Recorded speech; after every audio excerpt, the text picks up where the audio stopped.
Kerala state service pensioners union Tholur committee നവാഗതർക്ക് സ്വീകരണവും special കൺവെൻഷനും സംഘടിപ്പിച്ചു. തോളൂർ ഗ്രാമപഞ്ചായത്ത് പ്രസിഡന്റ് ശ്രീകല കുഞ്ഞുണ്ണി കൺവെൻഷൻ ഉദ്ഘാടനം ചെയ്തു. Unit president P. O. Sebastian അധ്യക്ഷനായി.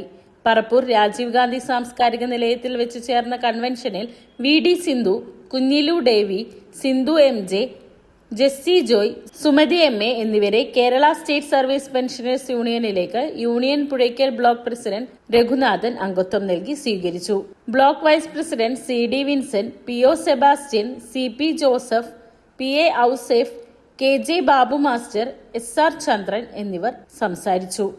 സാമ്പത്തിക പ്രതിസന്ധിയുടെ പേരു പറഞ്ഞ് മുൻ സർക്കാർ ഉത്തരവാക്കിയ 5 വർഷ പെൻഷൻ പരിഷ്കരണ തത്വം അട്ടിമറിക്കാനുള്ള നീക്കവും ക്ഷാമാശ്വാസ കുടിശ്ശിക നിഷേധിക്കാനുള്ള ശ്രമങ്ങളും ഉപേക്ഷിക്കണമെന്നും മെഡിസെപ്പിലെ അപാകതകൾ പരിഹരിക്കണമെന്നും കോൺട്രിബ്യൂട്ടറി പെൻഷൻ രീതി ഉപേക്ഷിച്ച് സ്റ്റാറ്റ്യൂട്ടറി പെൻഷൻ നടപ്പാക്കണമെന്നും കൺവെൻഷൻ ആവശ്യപ്പെട്ടു.